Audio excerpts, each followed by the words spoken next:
I'm home now, back from Hawaii in the Canon launch event where I spent the last 3 days shooting with a Canon EOS R and thinking about what I wanted to share with you all. This is my first review. I'm headed to Iceland with this camera and we'll be following this up with some additional videos over the next couple of weeks. Be sure to subscribe and follow me on Instagram to hear my thoughts as I'm out in the field, and also feel free to reach out with questions too. Here are my main issues with the Canon EOS R. The AF system is just not as speedy as I would like to see. In that IAF mode, it's a bit buggy. I mean, now the good news is it seems to work much better than it actually shows you. I see that face detect square all the time, but the small square surrounding the eye, rarely is it there, and when it is there, it's very rarely on the eye. But interestingly, inspecting those shots, the eyes are often in focus, so it's just unnerving and a little disappointing that it's so buggy. And it also only works in single shot mode. It doesn't work in continuous AF. And that continuous AF, it's just slow and slows the whole frames per second of this camera down significantly, which is also frustrating.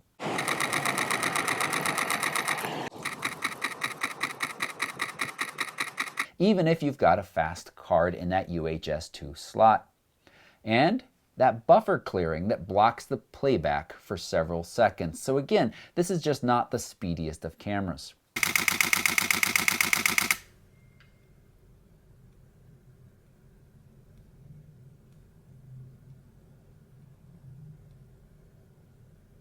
Autofocus with adapters is not 100% the same. It's likely better and more consistent than you would get using Sigma or Metabones on a Sony a7 III with Canon glass, but I did see enough hiccups that I don't want you to think it's 100% perfect. I mean, another way to put this, your experience with this adapter on the EOS R is going to be the best of any adapted glass systems out there, but it still won't be the same as using the new native RF lenses. So keep that in mind. When we throw these on, that autofocus, although not super speedy, is good and extremely accurate. And with the adapters, I didn't see it quite at that level. The additional crop when shooting 4K video of 1.7, it's just silly. I mean, sure, it can be alleviated by using a wider EFS lens, but if you are using this camera for photos and video, I mean, it's really clunky to switch lenses back and forth or even have to carry around ultra-wide lenses to get a more normal perspective during video. And the fact that we've got no in-body image stabilization. I mean, that's just nice. It helps produce smooth handheld video. It's also great for hand-holding photos at slower shutter speeds. And I would love to see it. And yes, we've got a really nice stabilized lens, the 24-105. We have other stabilized lenses and I'm sure more coming. But wouldn't it be nice if every lens you throw on, like their fantastic new 51.2, would be stabilized?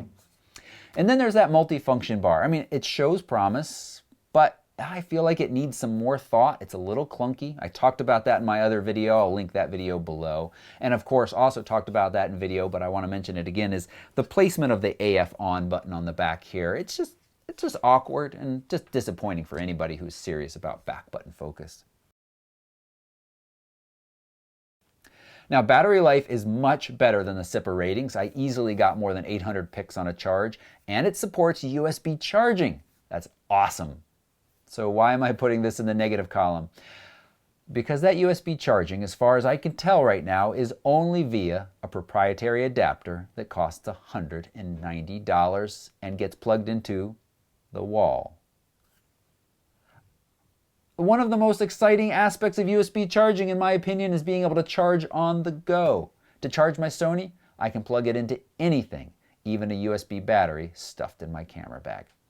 So again, that's as far as I know right now. I know that no USB-C cords that I've plugged into any adapters have worked.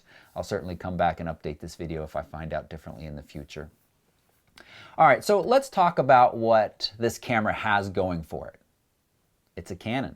I mean, seriously, that carries weight. Even if on paper this camera's specs look beat by Sony and Nikon, Canon is a company with an excellent track record of support, a huge catalog of lenses that will work with the adapter, better than any other adapters, and offers the best touchscreen experience, which includes menu navigation, and that touch-to-focus experience for video is just really nice. And video autofocus, that dual pixel, it's so smooth. And low light autofocus is excellent. And overall, I mentioned already, but autofocus accuracy is very, very good. And the customizability of this camera is impressive, along with the build quality and, well, some of you care, but it looks pretty as well. It's designed really nice, despite my misgivings about that multi-function bar. And if you like how Canon cameras feel in your hand, you're going to be very happy holding this camera. You pair it with the new 24-105 f4 and it's really nice. That 35mm macro is fantastic too. I really hope we see more of these small, lightweight lenses and less of the impressive but expensive, like 51.2, and I'll call it silly as well, that 28-70 f2. I mean, it weighs 3 pounds, it costs $3,000. It is incredibly sharp corner to corner and is an amazing lens at f2 over that range. But how many people are going to be buying that? Overall, image quality is very good. I mean, no, it's not the newest sensor. I mean, on one hand, you can say, hey, it's very similar to 5D Mark IV sensor, and getting that in a body that's about $1,000 cheaper is huge. But on the other hand, you can say that sensor is still behind Nikon and Sony. And for the casual photographer, it's just fine. But the serious photographer that's a pixel peeper that cares about every bit of dynamic range they can squeeze out of a sensor, well, I have trouble recommending this camera then. Or the serious videographer. I really hesitate to fully recommend this camera. At this price point, there are a lot of really good options. I mean, the easiest is the Sony a7 III to compare, which costs less, has fantastic focusing system, no crop 4K, in-body image stabilization, and you can pick up a Sigma adapter and use it with your Canon lens with very good results in most cases. Not at the level of the RF adapters, but pretty close. Now, I do want to make sure, I mean, it's important to mention that 422 out over HDMI with Canon log is pretty powerful, so there are certainly some serious videographers that will be interested, but the more run and gun style, the vloggers who want 4K, I think there are some really strong options out there. Now, alternative options. Now, some of you will say this isn't fair. I mean, you're comparing a Generation 1 mirrorless camera against the Generation 3 Sony. Do you remember how rough those Generation 1 Sony cameras were? Yes, I do. But that was yesterday we're talking about. We're talking now today and tomorrow and the future, and it just doesn't compete at the level that I was hoping it would. So who am I recommending this camera to? Well, Canon photographers who want a mirrorless camera but don't want to leave the Canon ecosystem or mess with learning another systems and menus or work with adapters that might not give them the best results. And I think that's a large enough market that this camera is going to do decently well.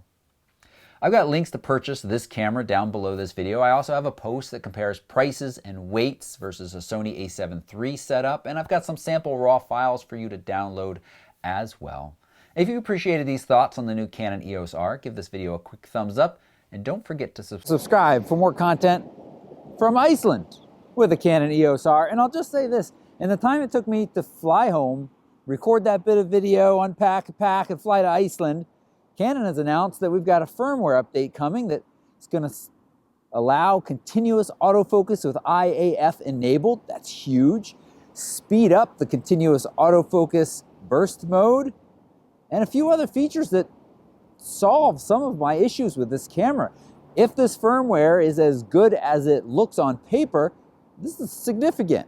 Why Canon didn't tell us about this during the press event, I'm not so sure. But stay tuned for more content about this camera. And the links to find out more, plus those JPEG samples you can look at, and a few RAWs, are all right down below this video. Thanks so much for watching. Bye-bye.